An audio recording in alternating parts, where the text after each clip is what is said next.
കോഴിക്കോട് തിരുവങ്ങൂരിലെ ദേശീയപാതയിലാണ് ഇപ്പോൾ വലിയ രീതിയിലുള്ള 400 മീറ്ററിലധികം നീളമുള്ള ഒരു വിള്ളൽ രൂപപ്പെട്ടിട്ടുള്ളത്.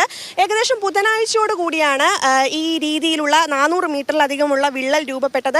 നമുക്കറിയാം കോഴിക്കോട് ഏകദേശം 2 ദിവസത്തിലധികം മാത്രമേ മഴ പെയ്തിട്ടുള്ളൂ. ആ ഒരു മഴയിൽ തന്നെ ദേശീയപാതയിൽ വിള്ളൽ രൂപപ്പെടുന്ന ഒരു സാഹചര്യമാണുള്ളത്. ഇതിന് താഴെ സർവീസ് റോഡാണുള്ളത്. അപ്പോൾ നാട്ടുകാർ നമ്മളോട് പങ്കുവെക്കുന്ന ഏറ്റവും പ്രധാനപ്പെട്ട കാര്യം, ഈ വിള്ളലുമായി ബന്ധപ്പെട്ടിട്ടുള്ള വിവരങ്ങളെല്ലാം കൃത്യമായി നിർമ്മാണ കമ്പനിയെ അറിയിച്ചിരുന്നു. പക്ഷേ അവരുടെ ഭാഗത്ത് നിന്ന് ഒരു കൃത്യമായ ഇടപെടൽ ഉണ്ടായില്ല.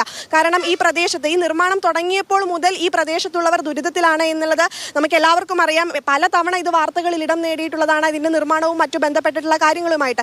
ഇപ്പോൾ നിങ്ങൾ അത് അവരെ കൃത്യമായി അറിയിച്ചിരുന്നല്ലേ? ഈ വിള്ളൽ വന്നേരം അവർ വന്നിട്ട് ഇവിടെ ഒരു ഓയിൽ ഇട്ടിട്ട് ഈ ഫില്ല് ചെയ്യണം. ആ ഫില്ല് ചെയ്യുമ്പോൾ ഞങ്ങൾ നാട്ടുകാരെ നിലയ്ക്ക് തടഞ്ഞു. 400 മീറ്ററോളം ഈ വിള്ളലുണ്ട്. ഈ വിള്ളൽ കുറച്ച് മണ്ണിട്ട് ഒരു താറുമാരിലെ സാധനം ഒഴിച്ചു വരുന്ന സമയത്താണ് ഞങ്ങളത് കണ്ട് തടഞ്ഞിട്ടുള്ളത്. തടഞ്ഞ സമയത്ത് ഇതിൻ്റെ ബന്ധപ്പെട്ട അധികാരികൾ വന്നതിന് ശേഷം മാത്രം ഇതിൻ്റെ പണി തുടങ്ങിയാൽ മതി, ഇതിൻ്റെ ഒരു പൂർണ്ണതയിൽ എത്തുന്ന രീതിയിലേക്കുള്ള ഒരു കാര്യം മനസ്സിലാക്കണമെന്ന് പറഞ്ഞപ്പോൾ അവർ ഒരാളെ വിളിച്ച് ഫോണിൽ കൂടെ വിളിച്ച് ഫോൺ നമ്മളെ തരികയും അവർ പറഞ്ഞ ഒരു പ്രശ്നവും ഉണ്ടാവില്ല, ഇത് ഞങ്ങൾ ചെയ്തു പോകും, വേറെ കുഴപ്പങ്ങളൊന്നും ഉണ്ടാവില്ല, ഇതിൻ്റെ ഭാഗമായിട്ട് ഒരു പ്രശ്നം ഉണ്ടാവില്ല എന്ന് പറഞ്ഞു. മാത്രമല്ല ഇതിൻ്റെ താഴത്തൂടെ സർവീസ് റോഡ് പോയിക്കൊണ്ടിരിക്കുകയാണ്. ഒരുപാട് വാഹനങ്ങൾ അതിലേ പോകുന്നുണ്ട്. തൊട്ടടുത്ത് വീടുകളുണ്ട്, പിന്നെ കടകളുണ്ട്, ആളുകൾ യാത്ര ചെയ്യുന്ന സ്ഥലങ്ങളാണ്. ഇത്രയും ഉയർച്ചയിലുള്ള ഈ റോഡ് ഈ മഴക്കാലത്ത് പൊളിഞ്ഞു വീകുന്നുണ്ടാവുന്ന ഒരു അപകട ഭീതി ഭയങ്കര തന്നെയാണ്. അത് മനസ്സിലാക്കിക്കൊണ്ടാണ് ഇവരെ ശ്രദ്ധയിൽപ്പെടുത്തത്. പക്ഷെ അവരതിനെ ഒരു മൈൻഡും ചെയ്യാത്ത രീതിയിലാണ് അവർ പോയിട്ടുള്ളത്. ചേട്ടാ, ഇതിന്റെ നിർമ്മാണ ചുമതല ആർക്കാണ്? അദാനി ഗ്രൂപ്പാണ് ഇതിന്റെ നിർമ്മാണ ചുമതല സർക്കാരിന്റെ കയ്യിൽ നിന്ന് ഏറ്റെടുത്തിട്ടുള്ളത്. അവർ സബ് കോൺട്രാക്ട് കൊടുത്ത ടീമാണ് വഗാഡ് എന്ന് പറയുന്ന ടീം. ഇവർ ഈ വർക്ക് തുടങ്ങിയ അന്നു മുതൽ നമ്മൾ ഇതിന്റെ പിശകുകൾ കാണിച്ചുകൊണ്ട് ഇതിന്റെ കൂടെ തന്നെയുണ്ട്.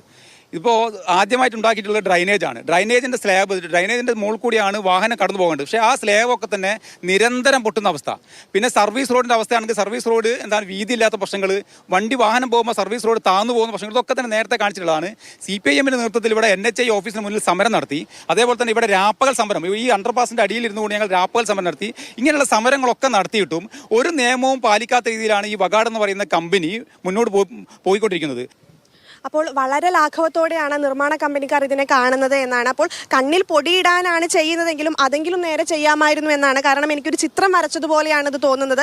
ഒരു രീതിയിലുള്ള സുരക്ഷാ മുൻകരുതലുകളും ഈ പരിസരത്തുള്ള ആളുകളുടെ ജീവനെല്ലാം ഇപ്പോൾ അപകടത്തിലാണ് എന്നാണ് ഇപ്പോൾ നാട്ടുകാർ നമ്മളോട് പങ്കുവെക്കുന്നത്. ഏറ്റവും വേഗം ഇതിൽ നിർമ്മാണ കമ്പനി ഇടപെട്ട് കൂടുതൽ നടപടികളിലേക്ക്, ശാസ്ത്രീയമായ പഠനങ്ങളിലേക്ക് കടക്കണമെന്നാണ് ഇപ്പോൾ നാട്ടുകാരുടെ ആവശ്യം.